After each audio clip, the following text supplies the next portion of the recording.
Alam mo bang may mga taong kayang kontrolin ang isipan mo kahit hindi mo namamalayan? Hindi sila gumagamit ng kulam, hindi rin sila nagsisigaw, pero kaya nilang baguhin ang desisyon mo. Kaya nilang sirain ang tiwala mo sa sarili mo at kaya nilang pasunurin ka sa gusto nila habang iniisip mong ikaw ang may gusto nun. Ito ang mundo ng dark psychology. Mga teknik na ginagamit ng 1% ng tao para manipulahin ang natitirang 99%. Gusto mo bang malaman kung paano nila ginagawa yon at kung paano mo maiiwasang maging biktima? Simulan na natin. Number 1. Forced guilt. Ang forced guilt ay isang dark psychology technique na ginagamit para sadyang makaramdam kang makonsensya kahit wala ka namang ginawang masama o mali. Sa madaling salita, ginagawa kang masama sa mata ng iba gamit ang mga salita o kilos na mukhang inosente. Pero ang tunay na layunin ay makontrol ka gamit ang iyong kabaitan, gamit ang iyong malasakit o takot na makapanakit ng damdamin ng iba. Paano ito gumagana? Ang forced guilt ay hindi laging lantaran. Hindi ito katulad ng pagsigaw o pagmumura. Mas subtle ito, mas tahimik, pero mas matalim. Karaniwang ginagamit ito ng mga taong marunong maglaro sa emosyon ng iba. Mga taong may alam kung ano ang kahinaan mo at mga taong ginagamit ang mabuti mong puso laban sa'yo. Minsan, ang mga salitang ginagamit ay parang concern pero may halong sumbat. Ginawa ko lahat para sa'yo tapos ganito lang igaganti mo? Kahit kailan, hindi mo talaga ako iniisip, no? Sana maging masaya ka kahit wasak na ako. Sa una, iisipin mong baka ikaw nga ang may pagkukulang. Pero kapag paulit-ulit mo na itong naririnig, kahit sa maliliit na bagay, mapapansin mong palagi kang ikaw ang may sala, kahit hindi naman dapat. Bakit ito epektibo? Kasi bilang tao, likas tayong may empathy. Ayaw nating makapanakit ng damdamin ng ibang tao, lalo na kung mahal natin sila o malapit sila sa atin. Alam ito ng mga manipulator, kaya ginagamit nila ang guilt bilang tali, isang invisible na kadena na ikaw mismo ang nagkakabit sa sarili mo. Dahil ayaw mong matawag na masama, ayaw mong matawag na pabaya o walang puso. Minsan, hindi mo na alam kung ginagawa mo ba ang isang bagay dahil gusto mo o dahil ayaw mong makonsensya. At yan ang nakakatakot. Kasi kapag natuto kang mamuhay para hindi lang makapanakit ng damdamin ng ibang tao, unti-unti mong nakakalimutang pakinggan ang sarili mong damdamin.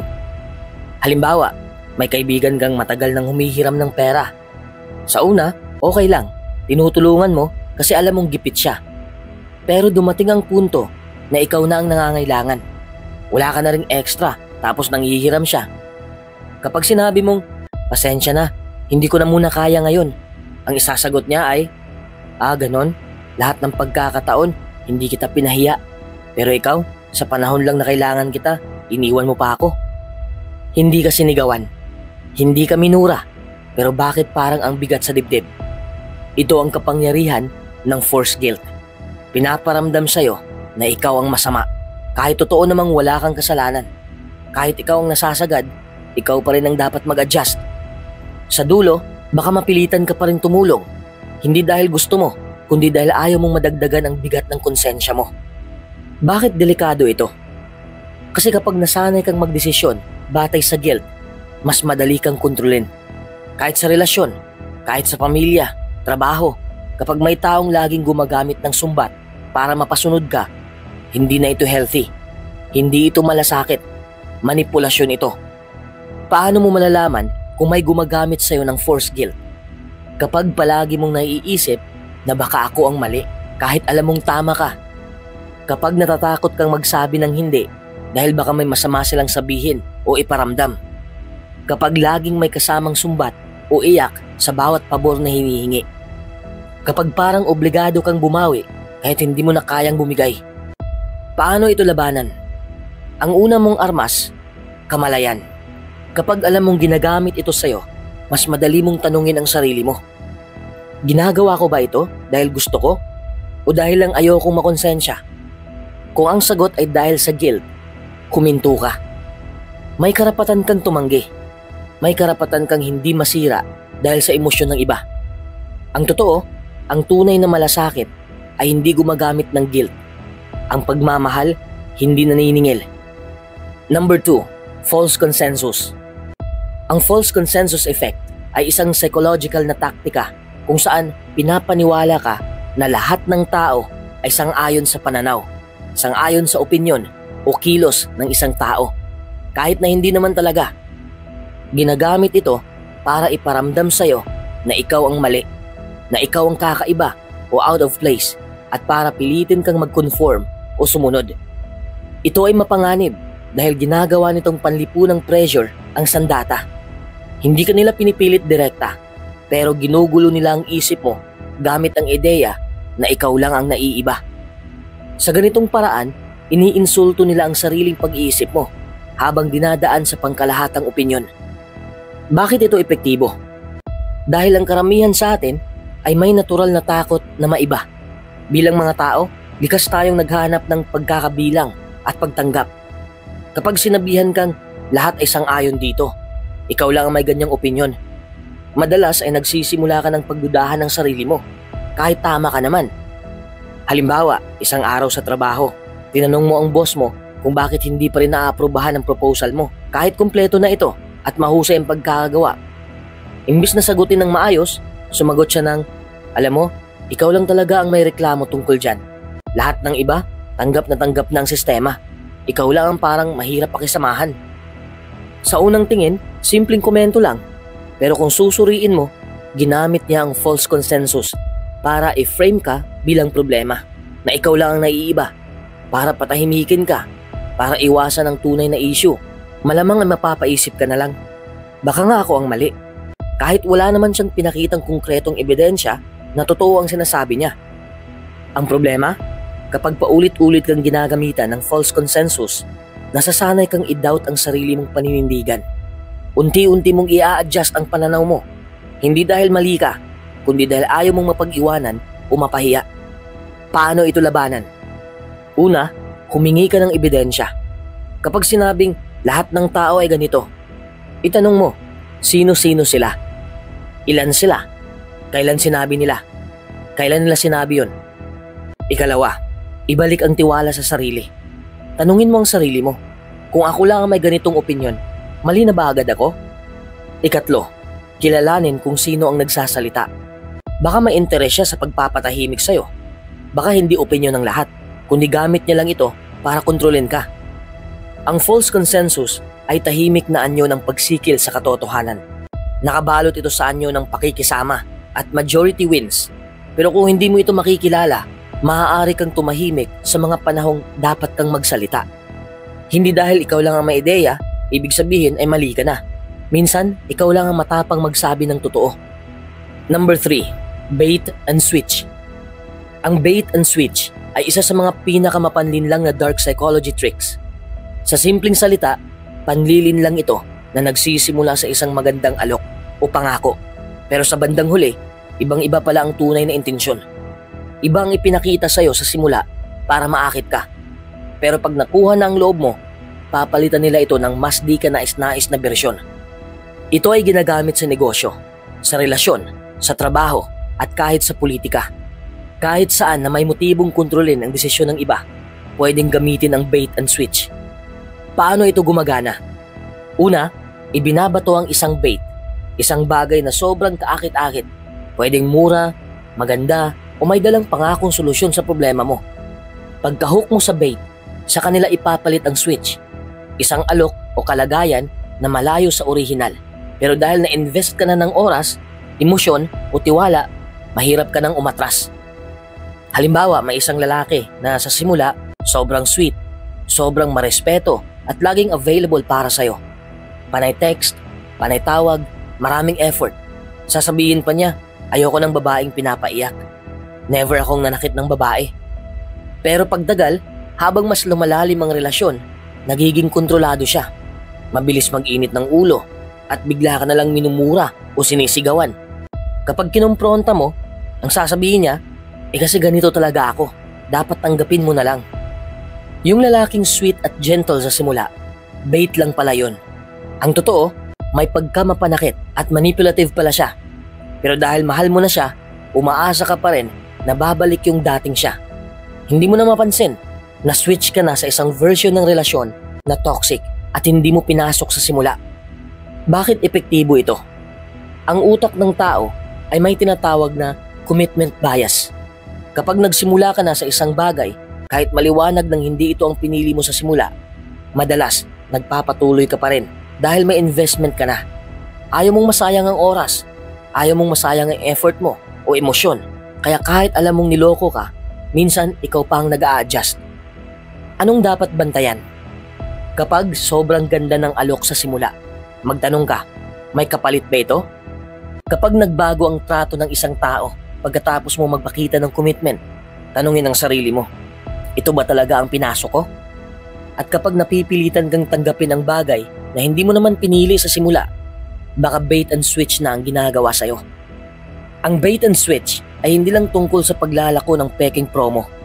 Isa ito sa mga pinaka-epektibong anyo ng panlilinlang dahil umaasa ito sa natural na emosyon ng tao. Pag-asa, commitment, at takot na masayang ang nasimulan. At sa oras na ma-fall ka sa trap, doon na pumapasok ang kontrol. Kung hindi ka mapanuri, madali kang maluloko. Hindi dahil mahina ka, kundi dahil magaling silang magtago. Number 4. Fear, then relief. Ang fear, then relief ay isang teknik sa manipulasyon kung saan binibigla ka muna ng takot, tensyon o kaba at pagkatapos bigla ka ring binibigyan ng relief o ginhawa. Ang biglaang pagbagsak mula sa mataas na tensyon papunta sa instant na ginhawa ay nagpapahina sa depensa mo. Ginagawa kang masunod-sunuran at vulnerable sa kahit anong hiling o utos. Bakit ito epektibo? Sa tuwing natatakot tayo o nabibigla, ang ating utak ay nakafocus lang sa survival. Tumataas ang adrenaline, bumibilis ang tibok ng puso at umiiksi ang pag-iisip. Pero sa sandaling bigyan tayo ng relief, parang napapabuntong hininga tayo ng malalim. Dito na pumapasok ang timing ng manipulator. Habang nasa mental and emotional disorientation ka pa, saka kanila hinihinga ng pabor o kinukontrol.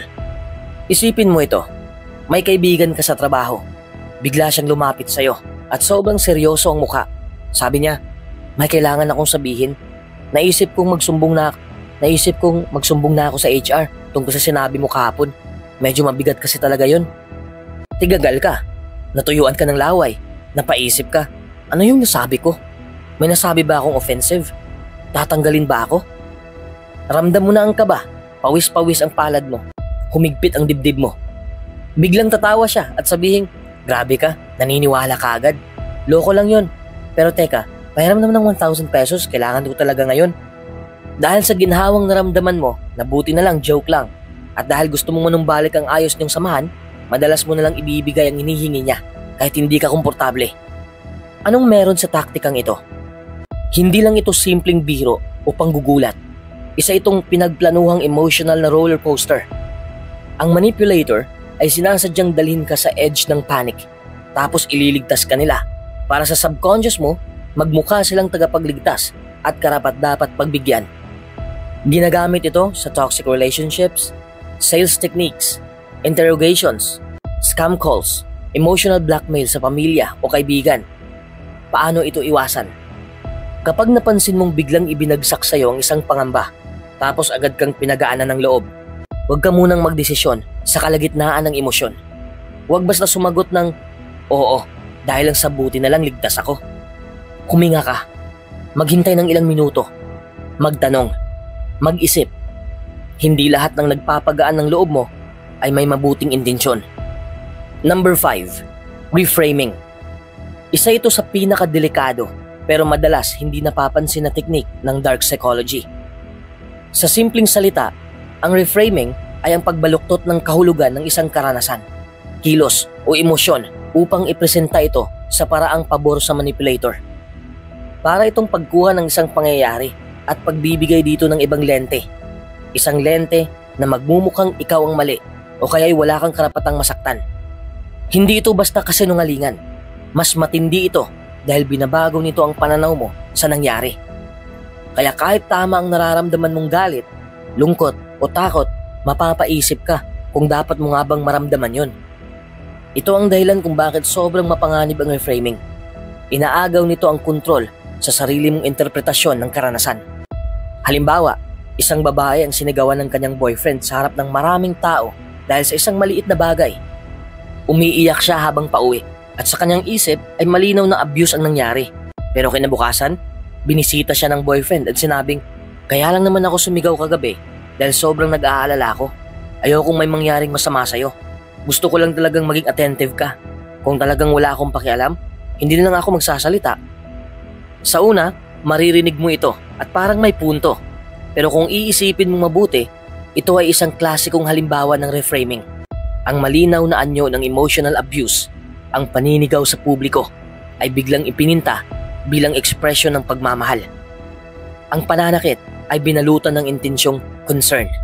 At kung hindi ka mulat sa ganitong manipulasyon, pwede mong paniwalaan na ikaw ang may problema, na ikaw ang dapat mag-adjust, at mas masahol pa na maswerte ka dahil may nagmamahal sa'yo ng ganun.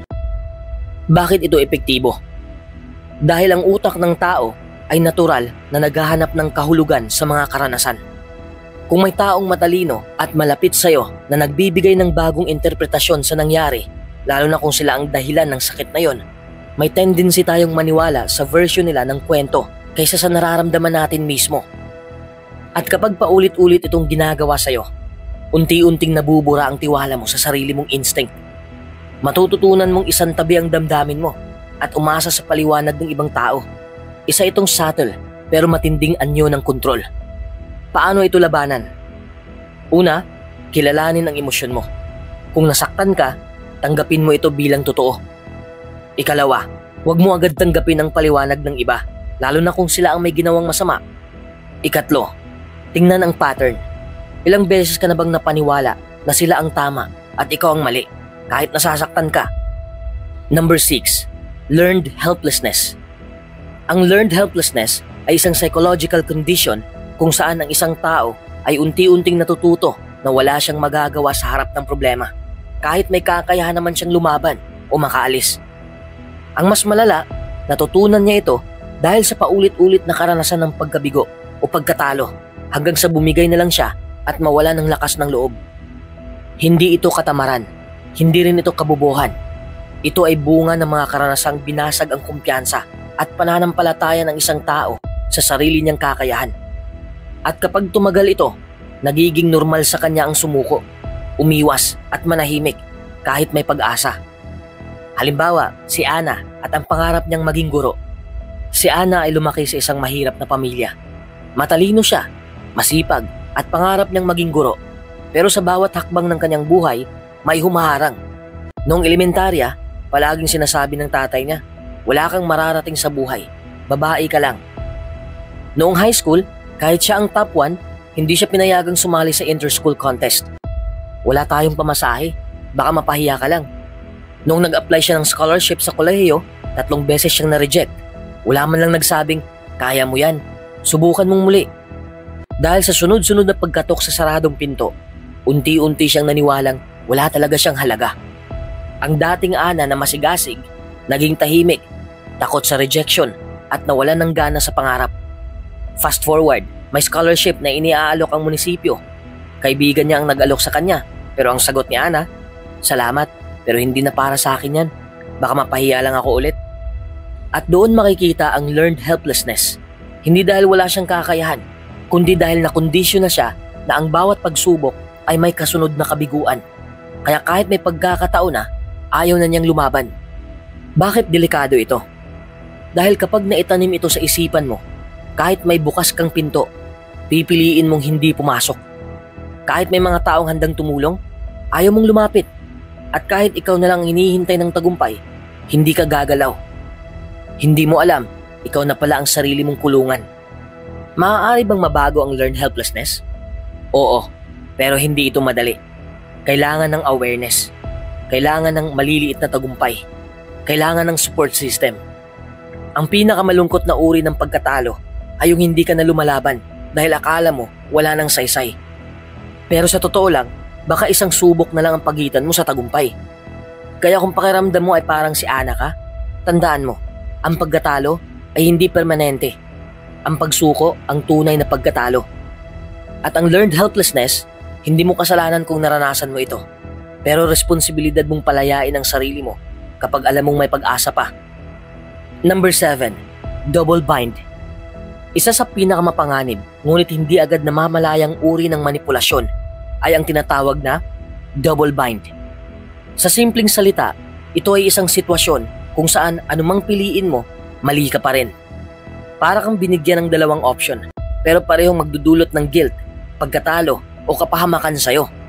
Ang tunay na layunin nito ay hindi para makapili ka, kundi para mapuwersa kang sumunod, matahimik o mawalan ng kumpiyansa sa sarili mong pagdidesisyon. Ginagamit ito ng mga magulang, kaibigan, partners, boss o kahit sino mang gustong makontrol ang emosyon mo nang hindi direktang nangingibabaw. Dahil mukhang normal ang sitwasyon, mahirap itong mapansin. Pero kapag nasanay ka sa ganitong cycle, nagiging kondisyonado ang utak mo na wala kang tamang sagot. Kaya ang ending, susuko ka at magpapakontrol. Halimbawa, isang babae ang kinausap ng boyfriend niya. Sabihin mo sa akin ang totoo kung may iba ka. Hindi ako magagalit, promise. Mas gusto kong totoo kaysa sa niloloko ako. Dahil honest siya, inamin niyang may nangyari sa pagitan niya at dati niyang ex habang nag-break sila ng ilang linggo. Oo, may nangyari. Pero panandalian lang yun. Hindi ko rin alam kung anong iniisip ko noon. At doon na nagbago ang ihip ng hangin. Anong klaseng babae ka? Akala ko tapat ka. Ang dali mo palang palitan ako. Nagsimula sa pangakong hindi ako magagalit. Pero nung nagsabi ng totoo, galit na galit siya at tinuring kang masama. Ito ang tinatawag na double bind. Kapag nagsinungaling siya, kasalanan niya. Kapag nagsabi siya ng totoo, kasalanan pa rin niya. Bakit ito delikado? Ang double bind ay nagpapahina sa paniniwala mo sa sarili mong desisyon. Paulit-ulit kang pinapapili sa dalawang sitwasyong pareho kang talo. Sa simula, maguguluhan ka. Sa huli, mapapagod ka. At kapag pagod ka na, mas madali ka nang manipulahin. Hindi ka nalalaban. Hindi ka na magtatanong. Sasabihin mo na lang sa sarili mo, siguro ako talaga ang may problema. Anong dapat gawin? Ang unang hakbang ay malinaw na kilalanin kapag nasa double bind situation ka. Kapag naramdaman mong kahit ano ang piliin mo, may parusa, may posibilidad na inaabuso ka na sa psychological level. Ang mga healthy na relasyon, romantiko man, sa pamilya o sa trabaho, ay nagbibigay ng malinaw na boundaries, respeto at kalayaang magdesisyon. Kung wala ka nito, hindi ka lang basta nagtatalo, baka nabibitag ka na. Number 8. Foot in mouth technique. Isa ito sa mga pinakasimpleng uri ng manipulasyon, pero napaka-epektibo, lalo na sa mga taong likas na mabait, madaling maawa o ayaw makatanggi. Sa unang tingin, parang inosente lang itong paraan ng pakikipag-usap. Pero sa likod nito, may nakatagong layunin. Pataas ang tsansang makuha nila ang oo mo kahit ayaw mo talaga. Ano ito sa simpleng salita? Sa teknik na ito, magpapakita muna ang isang tao ng kababaang loob o paggalang bago siya humiling ng pabor o hingiin ang gusto niya. Parang sinasadyang bumaba o magpakumbaba muna para mahikayat kang tulungan siya. At dahil gusto nating magpakita ng kabutihan o respeto, nahuhulog tayo sa bitag ng pagpayag kahit hindi natin gustong gawin. Paano ito gumagana psychologically? Ang utak natin ay programmed na mag-reciprocate o gumanti ng kabutihan. Kaya kung may taong nagsasabing, alam kong abala ka, sorry kung istorbo ako, nagkakaroon tayo ng internal guilt kapag hindi natin siya pinansin. Parang nakakahiya namang hindi tumulong sa taong mukhang marespeto at marunong magtanong, di ba? Ito ang tinatawag ng mga psychologists na social pressure through humility. Ginagamit ang mabuting pakikitungo para palambutin ka. Halimbawa ng eksena, isang gabi, abalang-abala ka sa pagtapos ng trabaho sa laptop. Bigla kang kinatok ng kapitbahay mong si Carlo. Pasensya ka na, alam kong gabi na at baka pagod ka na. Nakakahiya mang istorbo, pero pwede bang makahiram ng extension wire? Wala na akong ibang malapitan. Dahil sa paraan ng pagkakasabi niya, mababa ang tono, may pagsisisi at may pagkaawa. Parang ang sama mo namang tao kung tatanggihan mo siya. Kahit may bahagyang inis ka dahil tinigil niya ang momento mo, ang ending, binigay mo pa rin ang hinihingi niya. Hindi naman mali ang tumulong. Pero sa dark psychology, ginagamit ang ganitong paraan para manipulahin ang desisyon mo. Hindi para lang humingi ng tulong, kundi para mapilit kang gumawa ng bagay na hindi mo sana gustong gawin kung diretsahang sinabi. Delikado ang foot and mouth technique kapag ito ay ginagamit ng paulit-ulit ng isang tao sa'yo. Lalo na kung napapansin mong lagi kang napapasunod kahit hindi ka komportable. Kapag masyado kang madaling mag-guilt trip, madali kang mauubusan ng enerhiya, resources at boundaries. Kung may hinala kang ginagamit sa'yo ang technique na ito, subukang pakinggan ang sarili mo. Tumutulong ka ba dahil gusto mo talaga o dahil ayaw mong makonsensya? Komportable ka ba sa ginagawa mo o napipilitan ka dahil ang bait kasi ng dating? Kapag napansin mong emotional pressure ang dahilan ng oo mo, pwede mong sabihin, pasensya na rin pero ngayon hindi ko talaga kaya, sana maintindihan mo. Hindi masamang tumanggi. Ang masama ay paulit-ulit kang ginagamit pero hindi mo napapansin. Number 9. Social proof manipulation. Isa ito sa mga pinaka-epektibo pero halos hindi natin namamalayan na uri ng manipulasyon. Ang konsepto ng social proof ay simpleng ideya na kapag maraming tao ang gumagawa ng isang bagay o sumasang-ayon sa isang ideya, malamang ay tama yun. Ginagamit natin ito araw-araw, mula sa pagpili ng restaurant na maraming customer hanggang sa paniniwalang isang produkto ay maganda dahil may libu-libong 5-star review. Pero sa kamay ng isang manipulative na tao o grupo, ang ganitong prinsipyo ay nagiging sandata para kontrolin ang isipan ng iba. Paano ito ginagawa? Ang social proof manipulation ay hindi basta pagbanggit lang na marami ang naniniwala. Isa itong mahusay na paglikha ng ilusyon ng kumpiyansa ng masa. Sa madaling salita, pinapaniwala kang lahat ay sumasang-ayon sa kanila kahit hindi naman totoo. Gagamit sila ng mga peking numbers, fake testimonials, booths o sobrang curated na imahe para magmukhang popular, maaasahan o kagalang-galang ang isang bagay kahit wala namang sapat na basihan. Halimbawa, isang influencer sa social media ang nagsasabing siya raw ay isang expert sa psychology at relationships. Sa unang tingin, mapapahanga ka dahil ang dami niyang followers, halos 500,000. Puro papuri ang mga comments, halos lahat ay nagsasabing ang galing mo, na-save mo ang buhay ko. Pero kung titingnan mo ng mas malalim, mapapansin mong hindi nag-i-engage ng tunay ang mga tao. Paulit-ulit lang mga komento at parang scripted, hindi organic. Posible itong gawa ng biniling followers, hired commenters o automation. Dahil sa numbers na yon, madali kang mapapaniwala na siya ay credible. Susundin mo ang payo niya kahit hindi mo pa siya lubusang kilala. Doon na papasok ang tunay na peligro. Maaaring ang mga payo niya ay hindi talaga batay sa professional na kaalaman, kundi paniniwala lang niya o mas masahol, ginagamit lang para kumita sa'yo o kontrolin ang behavior mo. Bakit epektibo ito? Dahil ayaw nating mapag-iwanan.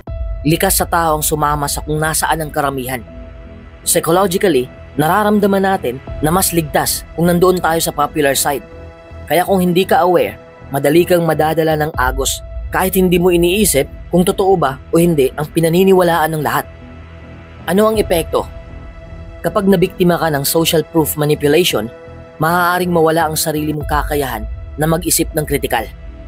Maaari kang bumili ng produkto na wala namang silbi, suportahan ang taong hindi mo lubusang nauunawaan o paniwalaan ang ideolohiyang hindi mo sinuri ng mabuti. Lahat dahil lang sikat siya o marami siyang tagasunod. Paano mo ito maiiwasan? Huwag kang maniwala agad sa numbers. Tanungin mo ang sarili mo, organic ba yan?